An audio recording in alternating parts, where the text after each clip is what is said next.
Buen día. Vamos a darle solución.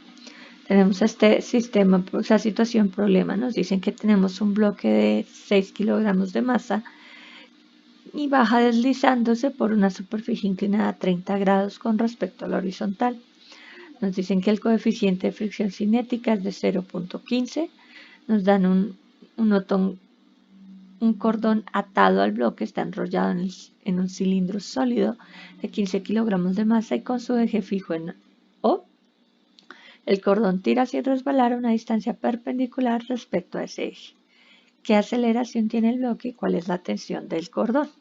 Entonces, primero que todo, saquemos cuáles son los datos que nos están proporcionando el ejercicio y hagamos el análisis del mismo. Entonces, nos están dando una masa de 6 kilogramos que baja por una superficie inclinada. Nos están dando el ángulo de inclinación de esa superficie.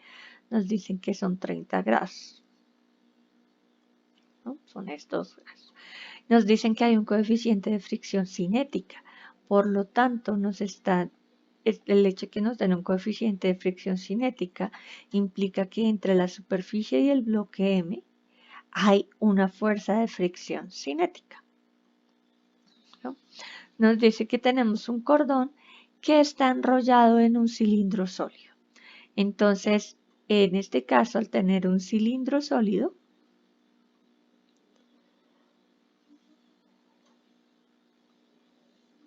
esta información, porque es importante, porque es relevante, porque si sabemos cuál es la forma del objeto, podemos determinar su momento de inercia. Entonces, en este caso, si vemos, el cilindro sólido está pivoteado en su centro, o sea que el eje de rotación pasa por el eje del cilindro.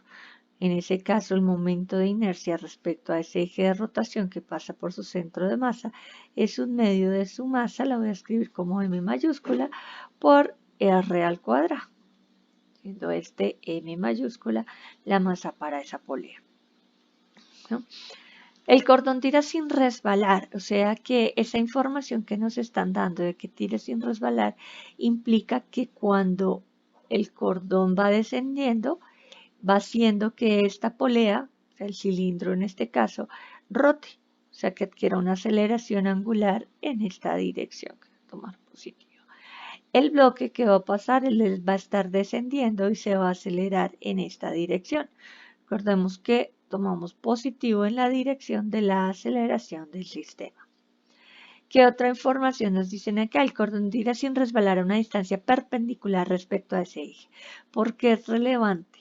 Porque básicamente si este es el eje de rotación y esta es la distancia que hay, que es el radio, el hecho de que nos estén diciendo que tira de una distancia perpendicular, pues nos está diciendo que entre el radio y la cuerda hay un ángulo de 90 grados. ¿No?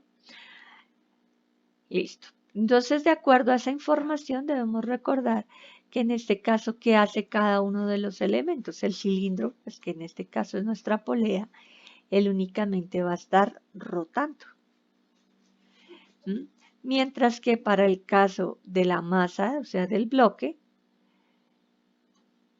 el bloque vamos a tener que está en un movimiento acelerado. O sea, el bloque se desplaza, tiene un movimiento de traslación.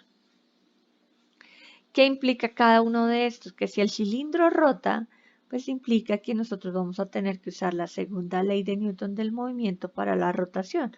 Sumatoria de torques igual al momento de inercia por su aceleración angular. Y en el caso del bloque, dado que el bloque solo se está desplazando, solo se está trasladando, vamos a tener que la sumatoria de fuerzas sobre él, obviamente en el eje en el que se desplaza, va a ser igual a masa por aceleración. ¿Cómo podemos relacionar estas cantidades? Recordemos que la aceleración con la que se desplaza el bloque va a ser igual al radio por la aceleración angular que tenga la polea. O escrito de otra forma, la aceleración angular es la tangencial sobre R. ¿Listo? Entonces, teniendo ya esto en cuenta, vamos a proceder entonces a hacer el diagrama de fuerzas para cada uno de esos sistemas. Entonces, en el caso de nuestra polea, tendríamos hacia acá, dibujar acá, tengo la tensión. En el centro de masa de la polea, recuerden que aquí está actuando el peso, ¿cierto? Y también habría una fuerza de contacto, una fuerza normal, como en esta dirección. ¿Listo? Este sería el diagrama de fuerzas para nuestra polea. A partir de eso, bueno, la sumatoria de fuerzas nos debería dar 0, ¿cierto? En este caso, pues para solucionar el problema que nos están preguntando no lo necesitamos, pero igual lo voy a dejar planteado. Entonces recordemos, si hacemos suma de fuerzas, establecer un sistema, un eje de referencia. ¿Listo? Digamos que acá de pronto, no sé, podría ser este. Por ejemplo. ¿Listo? En este caso la normal, note que tendríamos un componente de la normal en X, tendríamos un componente de la tensión con ese sistema. En Y tendríamos un componente de normal en Y y el peso. Como nos está trasladando, pues la sumatoria de fuerzas ahí es igual a 0. Y dijimos que dado que rota, vamos a hacer sumatoria de torques. Entonces eso nos lleva a identificar a qué fuerza está haciendo torque. En este caso, la única que está ejerciendo un torque es la tensión, porque recordemos que el peso y la normal actúan en el centro de masa. O sea que en este caso nos va a quedar R por T igual al momento de inercia por aceleración angular.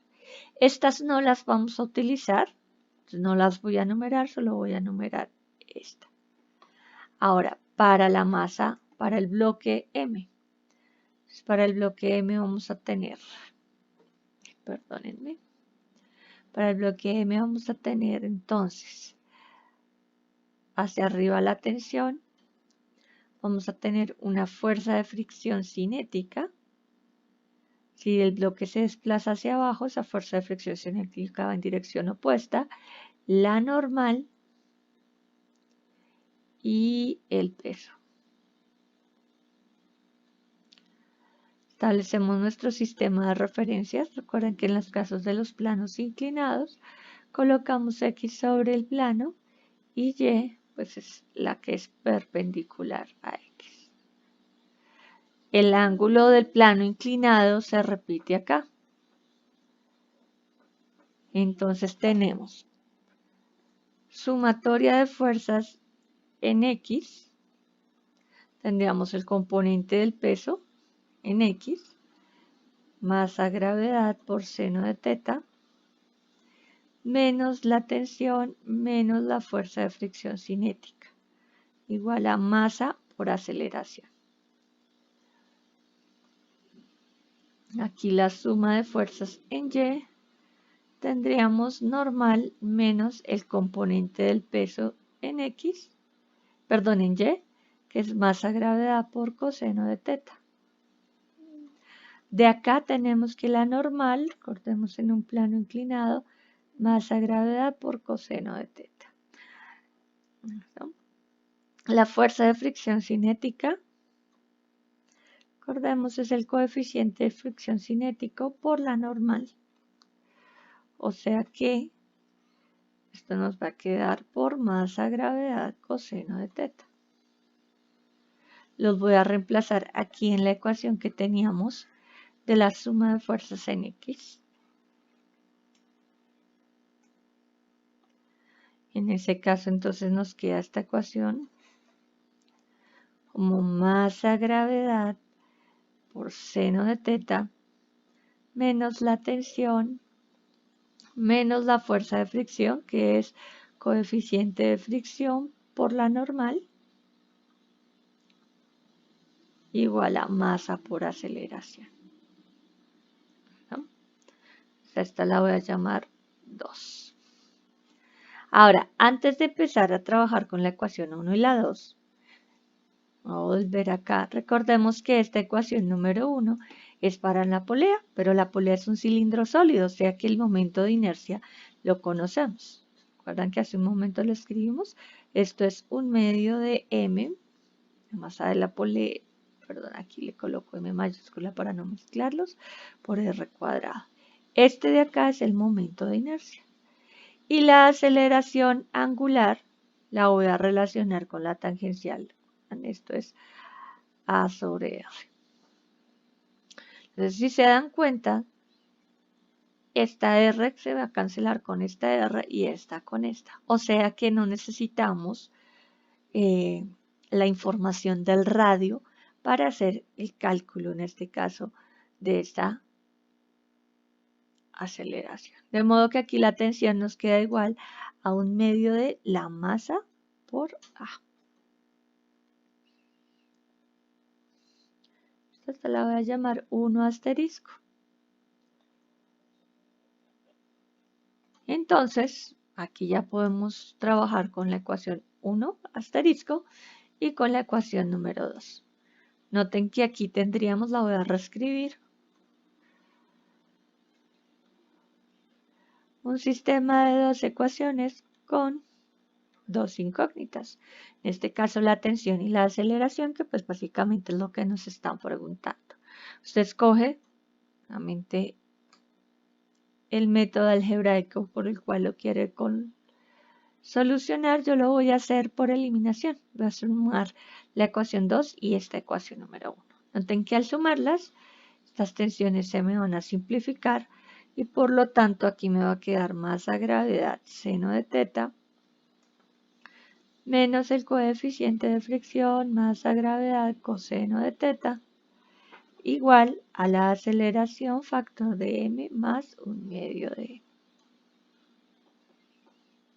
m. Aquí lo podemos escribir incluso un poco mejor, factorizando el peso. Mu sub k por coseno de teta sobre masa más 1/2 de la masa del cilindro. Esto es igual a la aceleración para el caso del sistema que nos han dado. Reemplazando con los datos del problema, ustedes van a obtener una aceleración igual a 1.61 metros por segundo cuadrado. Una vez tienen el dato de la aceleración, reemplazando directamente en la ecuación número 1,